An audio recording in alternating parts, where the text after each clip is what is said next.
It's the NFL Eve. We're going to have some football very, very soon. Will Kunkel, Josh Sims. But right now, I want everybody that's watching right now on Facebook, grab your phone. I want you to pick it up. And I want you to share the link so that all your friends, your loved ones, your exes, your family, everybody can watch. Josh, what's up, man? You ready for this? I'm ready, man. Welcome to the first edition of our Black and Blue Kickoff Live digital show. My name is Josh Sims. Like you said, you are Will Kunkel. Over the next few minutes, we're going to get you ready for a week like no other for the Panthers as they start their season at home against not Oakland, Will. It is now the Las Vegas Raiders. And we're also going to have a preview of what you'll see on Black and Blue Kickoff Live this Sunday on your local Next Star station. Someone's going to say, Oakland, and I have money on it being you. Just because I don't want to be that person. But let's dive right in. Week one featuring a game of two teams, neither getting the national love. The new-look Panthers go into the weekend with a slight advantage, although not in Vegas. But no one knows how they operate on the offensive side of the ball, particularly, Josh. It's kind of interesting. It certainly is. With first-year head coach Matt Rule at the reins, a new quarterback in Teddy Bridgewater behind center, a very young defense. This team is the definition of the wild card in the NFL. With all these new components, not many people really know how they're going to gel. And the Panthers players admitted this was a week of many firsts for them. Feel like a normal game week leading up to it until we get out there and then there's no fans. That's probably the only biggest difference right now. But everything leading up to it is just normal. It's going to be, challenging. I'm looking to see how, we go about everything. But one thing I can say is we've done a great job around here, from the front office on down, with making sure that there aren't any hiccups. And I don't see any reason of, that changing once we start to travel.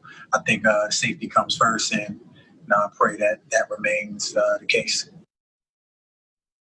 Needless to say, this feels like a game week for us because we've been so excited for it. I'm sure it feels like a game week for the players right now. But again, like they mentioned, when they run out of that tunnel and there's nobody there, that's going to be so weird. You got to bring your own juice. Yeah, that's the thing they talked about. They got to create their own energy. But this has just been such a weird preseason, from no preseason games to wondering what was going to happen during the spring when there were no workouts. It was just an interesting offseason for the Panthers. But either way, the Panthers will prep for the Raiders with an ace up their sleeve. One of Vegas's old captains, Tahir Whitehead, is now a Carolina Panther. And he's been given all the dirt on the inside on his former team.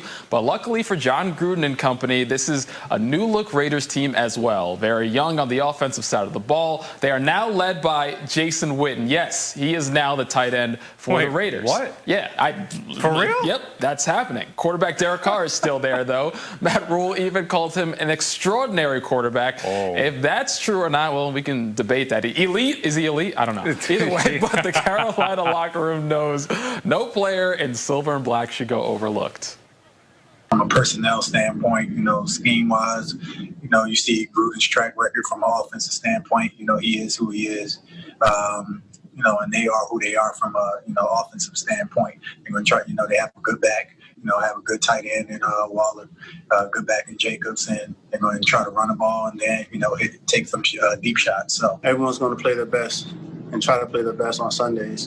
And we understand that it's a team that's hungry also. So, we all just have to have that mindset that, man, who wants it the most? It's a team. They have some guys on that team who are scrappy, some guys who play with high energy, high effort. So, it's one of those deals where we just want to respect the game, respect our opponents, and go out there and just try to play Panther football. Go behind enemy lines here now, too, because WLA's sports director, Chris Matthews, joining us. He follows the Raiders. He follows the camp very closely. Coming on live from Vegas. Leaving the casinos, Chris. Thanks, man, for joining us. Are the Raiders flying under the radar, or are they just going to be not very good this year? You guys talked about those lines out of Las Vegas. I'm stunned that Las Vegas, the Raiders, are actually favorites going into Carolina. When was the last time a Raiders team was a favorite on the road? It's been a long, long time, so it's going to be interesting to see what happens. But, yeah, the numbers have the Las Vegas Raiders. Kind of hard to still say that as the favorites heading into that game against the Carolina Panthers. It's odd to kind of say. Yeah, so Chris, what's the deal with Derek Carr at this point? I don't know if they believe in him, many teams around the league. I didn't even know if I should draft him in fantasy. But either way, can he get the job done? Well, it's interesting. I'm going to say 3-4 weeks ago, he talked about this offense and all these new faces, and that's really the question. Are some of these rookies, can they do something this season to make a difference? But he said, it's different this year because I break huddle and go up to the line. I have one of the best offensive lines in the league. I can look to my left and see who's out there. I can look to my right and see who's out there. He's got some talented receivers. And, you mentioned Witten, the tight end, and Darren Waller, and that tight end room is probably one of the best in the NFL, at least right up there in the top 5. Then he's got Josh Jacobs behind him. So really, there's no reason why this season the Raiders can't have at least an increase in offensive success this year. Because it'll be interesting to see how, if Carr dumps it down, or will Henry Ruggs open up the field a little bit with his speed and allow Carr to maybe go downfield and spread that defense out a little bit. So it's going to be kind of an interesting season this year with the Raiders and the new talent. I think they got 4 rookies. They're going to be playing on that defensive side. So how will all these rookies and these named guys work out? It's going to be a fun year, an interesting year. Vegas has the Raiders, I believe it is now 8 total on the season. You think you're young on defense. We drafted 7 guys just on defense this year. We got rookies everywhere. But is that defense going to be good, especially on Sunday? And is it running through Max Crosby? What's to expect against Christian McCaffrey and then whoever else gets the ball? Well, that's the key, really, is to stop, Christian there. And they got, I think, one of the keys for the Raiders this season. It'll be interesting to see how this plays out. But, Gruden mentioned a long time ago that one of the keys could be Malik Collins, who came over from Dallas, centering that middle right there and stopping the run, getting to the quarterback. Then you got Cleveland and Max Crosby on the outside. So it'll be interesting to see if some of these young guys can make some progress with that. I think this is his 4th or 5th year, Malik Collins in the middle, that 3 technique kind of guy that can either get to the quarterback, get to the runner, and stop him there. But the big question mark is going to be the linebackers, where they really upgraded with Littleton. So it's going to be interesting to see. You mentioned all the rookies there, but with Vegas, a lot of kind of unknowns with this defense, and that was really their Achilles heel last year. Now, Chris, I know a lot of people talk about Ruggs, but what can we expect from a former Clemson guy in Hunter Renfro out there this year? I really like Hunter Renfro. If you had to ask me who's probably one of my favorite guys on that offense, I would have to say Hunter. He is just a nice guy. Last year as a rookie, he was open to the media, talked to us, had some fun. He's always got that smile on his face. Just a good guy. He had a great offseason, he said. He worked really hard. And a lot of these guys, as you guys well know, and your audience here, a lot of these people had to do stuff on their own. Well, he worked really hard. So he's probably one of my favorite guys on the roster. Just a good guy. I think he'll be a success in that slot.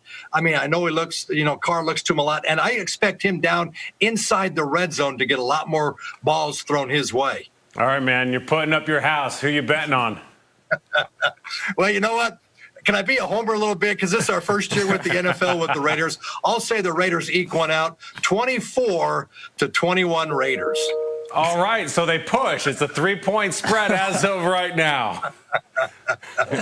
I love that. Chris Matthews, our Raiders insider in Las Vegas. Thanks for joining us, and we'll talk to you again on Sunday after the Panthers get the win. Thank you very much for having me. Thanks, Appreciate Chris. that. We got some quick breaking news right now to bring you on the Panthers front, by the way. Defensive back Natrell Jamerson has been placed on the practice squad COVID-19 list. Now, that doesn't necessarily mean he has COVID, but he does become the 3rd player to be placed on one of the 2 COVID-19 lists. And thankfully, Josh, not a starter, not a big name, but obviously, Natrell, if you got it, hope you get better, buddy. Certainly. All right, let's switch gears now. Many people are saying if the Panthers are going to string together a few wins in 2020, they need to take the first game away against the Vegas Raiders. Here's the schedule for the entire season. Obviously, you see 2 games apiece against the other NFC South teams. Add in games against the AFC West and NFC North. A seed game against our old friend Riverboat Ron up in Washington. And, of course, you got the Cards and Kyler Murray out west. Now, the question now is, how many games can we realistically, we got to be real, folks, realistically expect this Panthers team to win? The debate is one we're going to talk about, I'm sure, all week long. But let's bring in another member of our Black and Blue Kickoff family. Kevin Conley has been covering the team since before time, basically. We're proud to have him with us this year. Kevin, hello, and let's hear from you on how you think the Panthers are going to do when it comes to wins in 2020. Hey guys, great to see you this evening. And for the record, I was actually at the very first Panther preseason game when the Panthers took on Jacksonville in the Hall of Fame game up in Canton, Ohio. You're old. My roots run deep with the Carolina Panthers. But nobody likes to hear the word rebuilding, but that is certainly the situation that the Panthers are in right now. Maybe we could just say retooling instead of rebuilding. Maybe that sounds, not quite as drastic, but there is no doubt that the Carolina Panthers are rebuilding or retooling as they move forward under Matt Rule in his first season. And the bottom line is sometimes you get worse before you get better after coaching changes. So I'm not overly optimistic heading into the 2020 season when it comes in wins to wins and losses. First of all, where are you? Like that Blockbuster that went out of business? All right, I'm at the station in Greensboro, WGHP, and I'm in the Sports Edit 2 room, which also serves as the morgue. So all this stuff behind me are tapes from years past, and it dates all the way back to the early 1990s. I mean, you're old, but you're not that old to be in a morgue quite yet. Yeah. All right, how many wins? Over, under 4? I think Vegas has it at like 5.5 or 4.5. Where do you sit? Yeah, 6. I think the Panthers get 6 wins this year. It wouldn't shock me if it's a few less. It would definitely shock me. It wouldn't shock me, though. Got to cover your bets, right? Yeah. Oh, man. I think, Josh, where did you finally settle at? Yeah, so here's the thing. In the beginning, I was at around 6 wins for the Panthers when we did this in the spring. I have since changed because that Cardinals game, all of a sudden, Kyler Murray is like the hot dude in the NFL. Mm-hmm. But either way, with good reason, I think he's going to have a good season. And I like to say the NFL teams always win a game they shouldn't. And for me, the Panthers are going to win at Minnesota. Mark it down, Will and Kevin. They're going to win at Minnesota, but then they're going to lose some game along the line that they shouldn't. So either way, I got them at 5. What do you have? I think I got them at 4. I also took away that Cardinals game as well. And Kevin, I don't know if there's such thing as a week 1 must win. Surely there's not. But you can't lose week 1 against the Raiders. This is one of those must-win games for the Panthers because if they lose this one, who knows what's going to go the rest of the way? Oh, please no. Well, if you look at week number 2. They travel to Tampa Bay to take on Tom Brady and that team that is completely redone for the 2020 season. So, yeah, it is extremely important for the Panthers to, if they're going to reach that 5-6 win plateau, they might have to get this one against the Raiders on Sunday. But, the other thing, too, is a victory in your first game as the head coach and your first game as a coaching staff, that creates such positive momentum. And, Matt Rule's a very positive guy, but there's nothing like getting a victory in your first game out of the blocks to sort of create that momentum and move forward. That would be awesome to get that win right out of the blocks. Kevin, thanks for coming on, buddy. I'm sure you got a fun video to go watch, like a casting reading from the Goonies or something back there. Thanks, buddy. See you, man. And remember, we are just 4 days away from the biggest party on Sundays you're going to find, the Black and Blue Kickoff Live. Check your local listings on your Next Star station for where you can find us as we get you set for Panthers football. It's back, Will. Oh, man, I can't wait. And don't forget, we're also going to have Carla joining us, and she's going to be with the Roaring Riot, who is going to have an awesome watch party as well. So all of our partners, we're partners with the Roaring Riot again this year. We're going to be full steam ahead. But thanks for joining us on this digital edition of the Black and Blue Kickoff Live. We will see you this Sunday on our local Next Star station. Don't forget to keep pounding. And we're going to do this every Wednesday at 7 o'clock. Make sure you share this on Facebook. Let the whole world know. It's going to do it.